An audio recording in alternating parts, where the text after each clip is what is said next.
Here's how one exciting idea can define an entire business. Let's dive into the creation of the Suya Bobo. Hello, hi, whatever. My name is Jemima. You can call me James, and I am a freelance brand designer that uses creative perspectives to bring brands to life. I help brand owners and business owners tell their stories their way. Welcome to my channel. If you're new here, welcome. It's nice to have you. If you're not, what's up? How's it going? What's popping? In this video, I'll be diving into the creation of the Suya Bobo from start to finish. Every decision I made, everything I did, all the deliverables will be here for you to see. It's going to be a long one, so grab your beverages, your snack, and let's get to it. A little backstory of how things started. This project was requested or assigned to me by a previous client that wanted to create a brand identity for her husband as a birthday gift. Now, this is a free game to you guys. Get a designer to design something for your significant other. It can be for their business, their passion project. As a gift, they will appreciate it. So, she wanted it to be a gift. So, the process of communication and how the project was handled was a little bit different than what it would be if it was just a direct request. Like I said, she wanted to do a brand identity project for her husband. The name of the business will be called Suya Bobo, and it is a suya making business or a suya business basically for events and things like that. She said to make this because her husband actually, in her words, makes the best suyas and people have complimented it. So she wanted it to be like a side project for him to do with proper branding and kind of establishes or builds a foundation for them for this becoming a full-time gig or expanding to a restaurant. So she wanted a full brand identity that covers brand strategy, the whole visual identity, and brand application. So with that being said, let's get into the creative process, everything I did to create this brand. First thing I do for any project is to have a clarity call. You can call it a discovery call.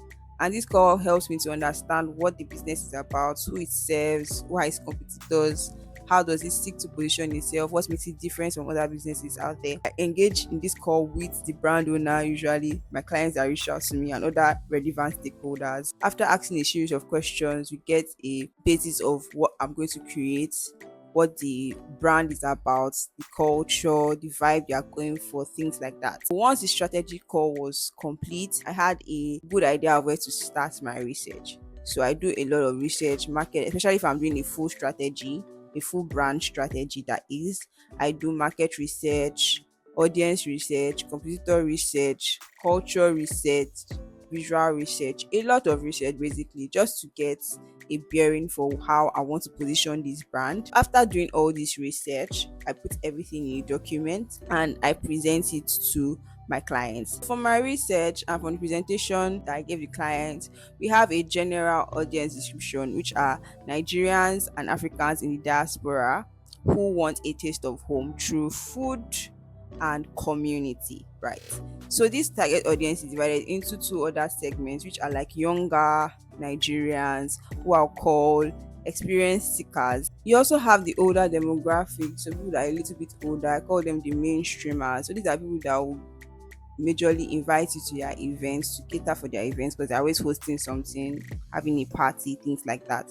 So I divided the audience based on their use cases, how they will use the service or the product, and their behavior basically. We know who we're targeting. I look into some competitors. I saw their strong suits. Majority of them have a space like that's like a restaurant-ish kind of thing, and if you don't have, they do others deliveries and stuff. So I thought of a fun idea of making this a food truck. Actually, I didn't think of it. My clients, we kind of arrived at that conclusion that we'll have a food truck so that is mobile, um can position, so they do things like pop-ups and things like that, exciting things in different cities across the US. So that was something we decided to do for the brand. Another point of doing a brand strategy, at least for me, is to come up with a concept statement that kind of guides the creative direction of the brand. And for the Suya Bobo, I came up with the concept statement or the big idea of a taste of home, shared culture, good memories, and immaculate vibes. So that was the concept statement I came up with. So how can we express these things visually? This takes us to the creative direction phase. So for the creative direction phase, I already have a concept statement, so I know what I'm looking for. We wanted to showcase African culture, specifically Nigerian culture, as a what do I call it, as an anchor. That's the word. Nigerian culture will be the anchor that kind of radiates out to other African things that we can incorporate into the brand. So we wanted to showcase African culture with fun and vibrant aesthetics. So we wanted something that will be eye catching, something that will stop your scroll, things like that. We also wanted to infuse nostalgia into the brand. So if you are a Nigerian, you know, even now, our suya culture is kind of dying out, right? Because yeah, situations in Nigeria are not so great. But we had the culture of, if you're going to buy suya, you always find people around the suya man, usually in the night. People are gisting, people are catching up, probably discussing things in the newspaper, what's going on, trending topics in the country. The suya guy cuts a bit of suya for you to eat, the taste basically. You say, oh, I want those, oh, I want this, I want that. You can be specific. Cut plenty onions, cut plenty cucumber. I wanted to infuse a bit of nostalgia into the brand. So I wanted to bring community like events, things that felt like your family, how you guys would share suya, with gist and stories, like a very happy experience. So I wanted to infuse that nostalgia into the brand as we visually and also verbally and experientially. 3 points basically. I created two mood boards for the brand. The first mood board is tribal, artistic, and expressive, with very line-ish, somewhat geometric. I won't say geometric, but very line arts driven, very scribble like looking things. The second mood board was modern, refined, and slightly elevated. So this has a slightly more restrained approach with filled lines. It still has the same patterns, but it's more structured than the first one. I presented these two mood boards to her, and she liked parts of the first one and parts of the second one. So for the first one, she liked the scribble like illustrations, the line work, basically the way um the logo sample was. She liked that. She also liked the idea of using a mascot, having a mascot in the logo as part of the logo suite, basically. And she also wanted a hand drawn, so something like a graffiti like um type also incorporated in the brand. Those were quite a lot of things she wanted in the brand identity. So I had my work cut out for me to combine all this in a way that makes sense. After having the creative direction finalized, the final mood board, everything in place, it's time for us to go into the visual identity creation. So that's logo, color palette, typography, brand patterns, brand illustrations, graphics, things like that. The first step in creating a visual identity is the logo. So I did a bit of sketching. Um, how I sketch majorly, I look at logos I like and sketch them in my book just to get myself into the vibe of sketching stuff. So most of the logos you see in these sketches are not mine. I just copied them and sketched them. So I went into sketching and I arrived on a wordmark logo. So a wordmark logo would be influenced by kind of tribal like fonts. So I look at fonts that have like, so when you said tribal fonts on Pinterest, you kind of see a certain aesthetic, double lines, a lot of dots, very geometric in its form. So I decided to incorporate some of those things into this word mark, and this is the final word mark for Suya Bobo. With the word mark established, it's time to make logo variations. The first logo variation I did was a horizontal lockup for this word mark to be used in smaller but longer spaces. So where the vertical logo will be too small for legibility, I created the horizontal lockup. I also created a mascot logo. The mascot logo was inspired by his face, so I took his picture. That's the owner of the brand. I did a quick mascot catfish, cartoonized version of his face, and added a hula cap on the on his head basically. So the hula cap is something the Abukis wear, something that Hausa people wear. Abukis is I don't know, but Hausa people their caps are called hula caps. So I said to use the hula cap to tie back to the Abuki, the people that typically make suya in Nigeria.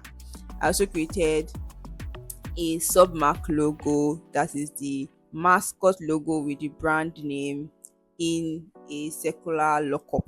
I tested different fonts for this, set to stencil on this one for the final lockup. Now this is the full logo suite. Next up was the color palette. So from the mood board, we already have a direction for the colors. I chose colors that remind me of Africa, of Nigeria. So I chose green for greenery, even though our greenery is slowly getting lost by the day, especially in a city like Lagos. But we have a lot of greenery, we do a lot of farming and things like that.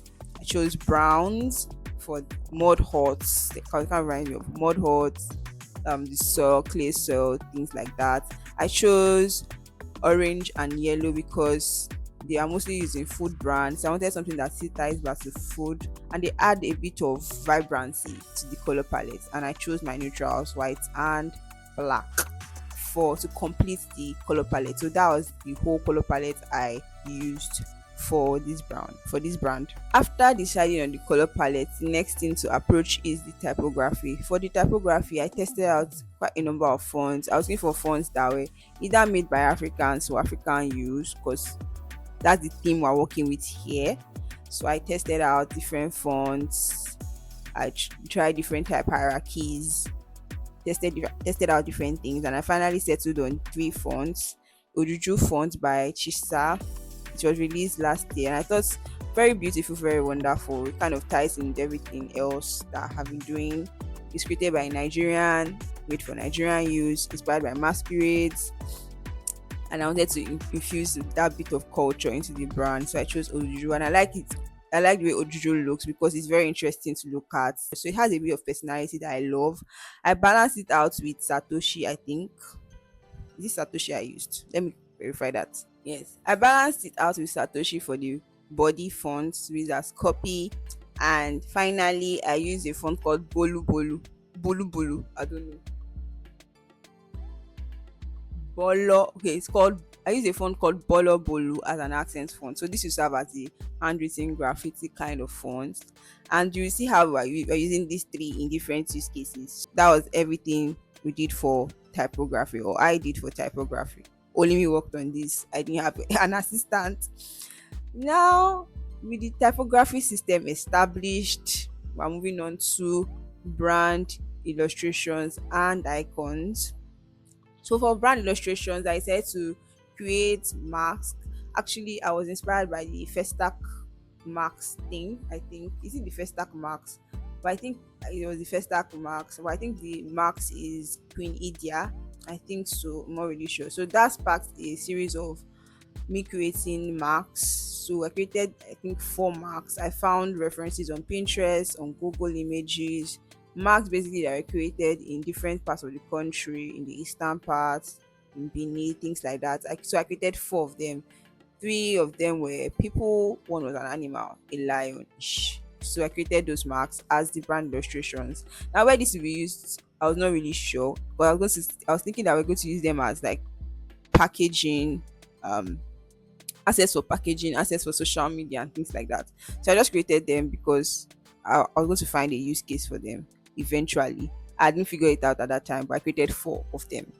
Then I went ahead to create brand patterns. Now for brand patterns, I was quite sure what I wanted. So I wanted patterns like inspired by fabrics worn in Africa. The first pattern I created was an Ankara pattern.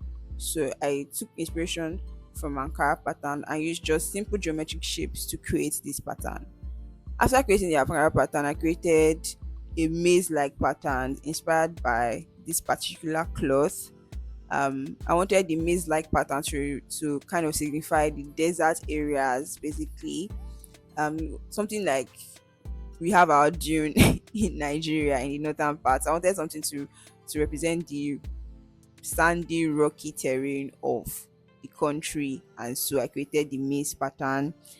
Then I created the mud cloth pattern inspired by the Mali mud cloth, basically. So those are the popular patterns now you see now people wearing. It's not Ankara-ish, but has these simple geometric symbols on them. It's called a mud cloth from Mali. I watched a very nice video of how they make it. It's very interesting. You should research that. And then I created the Adire pattern for I took inspiration and created a kind of Adire pattern. So it was not a direct copy. I used the Areva symbol because I found that on the Adire pattern. There's this particular link. Anytime I search Adire pattern, it always takes me to that particular article. And I found different symbols that I just wanted to incorporate. Some of them I made up in my head and created this Adire like pattern. And then last but not least, I looked at the in CBD writing symbols or symbol system. I can't pronounce that, but it's the Igbo, ancient Igbo. Is it ancient? I don't know if they still use it now, but it was used in pre-colonial times.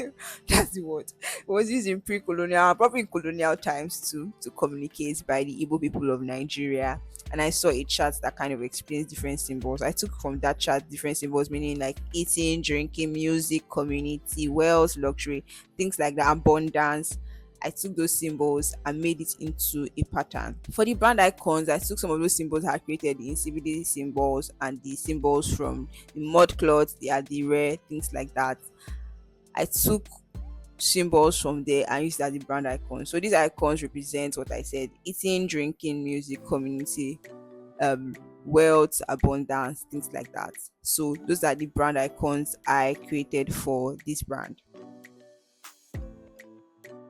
With all those created, it was time for me to do brand applications. So this means social media templates for the brand applications for now. We're not creating any packaging, nothing of the sort for now. So social media templates, right? I created one for client reviews, cocktails tales. Basically, that will be their series of client reviews. I did a bit one for history. I tried to infuse this kind of texture that looks a bit old, dated, to just add that nostalgia into it, into some of them. Some of them, there is a mix of templates. Some of them were very old and like had this newspaper-ish texture, and the other one, or old paper, not newspaper, old paper texture and or old paper look. And then some of them are just pure pop art, vibrant, very cartoony in its references. So I was trialing those two aesthetics for the social media templates, and these are the templates I created for social media. With all this done, I gathered everything, put them in a brand presentation, and presented it to my client. So during our presentation, she didn't have notes of any sort. She liked them, but she wanted to see the brand in another color hierarchy. So she wanted to, the original colors I used were the orange, the white, and the black, and then other colors would be accents. But she wanted to see one where the black and white were the neutrals, basically were the main colors, and then the orange and everything else served as an accent. And so I created that for her to see. So we had two brand presentations, one with my original color scheme and another with the black and white color scheme. So these are like side by sides of the two presentations together. She showed these presentations, these two, to her husband, and he had some notes. I expected him to have some notes because he's the owner of the brand and he deserves a say into what we're creating, even though it was a gift. And so he had some notes.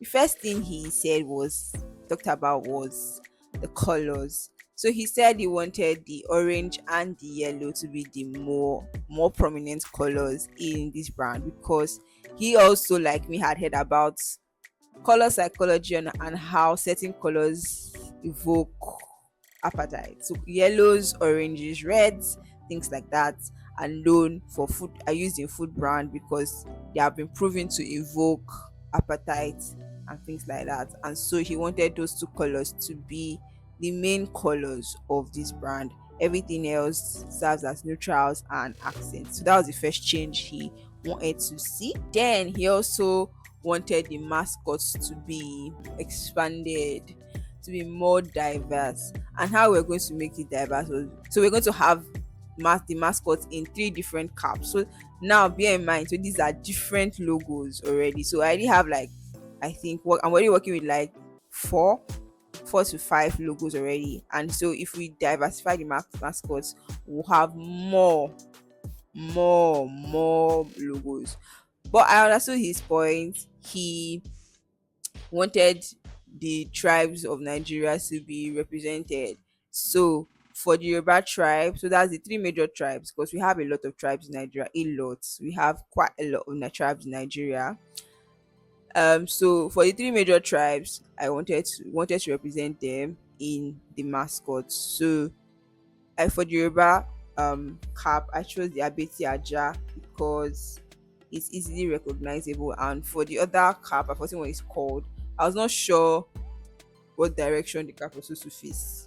I had conflicting information on that, so I decided to go for the one that was simple and straight to the point, the Abeti Aja for the Yoruba cap.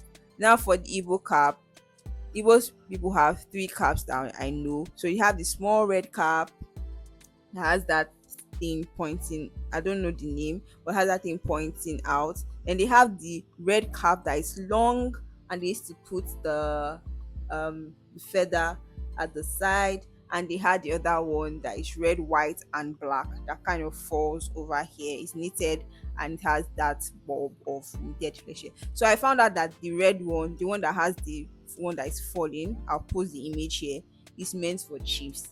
And my client is not a chief. He hasn't been given a chieftaincy title, so that was off limits for me. Then the other two caps, I wanted to go with the short small one, the small short red one, because I find a lot of people wear that. But there'll be a confusion between that cap and the hula cap because they have the same structure basically. So in order to remove any confusion, I decided to go for the tall, not long, the tall cap, the tall red cap, and removed the feather from it because I think that was also for chieftaincy style. So if you have the feather in your cap, you are a chief and things like that. So I said to go for the long cap just for differentiation sake. And these are the three mascots we have. Those three mascots to also have their submark logos to be used for different use cases. He also said he wanted an icon because he felt like the icon would be what's the word? The icon would be the main brand representation, so in simplified form. His thinking was that McDonald's as an icon, all these other things, all these other companies have an icon. Now in my mind, the mascot was supposed to serve as an icon, but we're kind of demoting it to just another one of the brand assets, and then we'll have a main icon. So I had no idea for an icon, not one idea for an icon. I hadn't thought about it. I hadn't written about it, so I know I was in deep trouble. Deep trouble. I didn't know what the icon would be. Could I go? Could I make it literal and to be, I don't know, meat on sticks? I didn't want to make it illustrative because I did had an illustrated logo, so it had to be a symbol, an icon, right? Now, should it be abstracted? Should it be a monogram? Should be I don't know, geometry. I didn't have any idea, right? I didn't have any idea of anything I wanted to do. And so for the icon, I had just a stroke. I looked at other African brands that I had in my mood board. I looked at this particular one. I think it's called Ayo on Behance. I saw this image of a woman, abstracted image of a woman carrying a bowl on her head. I saw those ones. I looked at other ones, Celtic symbols. I saw somebody try to design something for a Celtic brand and use Celtic symbols and its aspiration. So I looked at a whole different logos. I sketched a number of things, and then I had a stroke of idea to make an abstract symbol out of the brand name. Suya Bobo. So I took the S, I took the B, and I took the O's and made a symbol out of that. And that gave me my final icon. Another thing he wanted was for me to expand the illustration system. So the marks were cute, they were good, but he wanted more things that represented the whole of Nigeria. And now in Nigeria, we have 36 states, or things that represented more tribes. We have 36 states, we have a lot of tribes, and so that was a lot of illustrations. And so, for us to simplify the illustration system, I decided to create, at least for now, for the first round, I decided to create illustrations that represent the 6 geopolitical zones of the country, and these are the illustrations I created.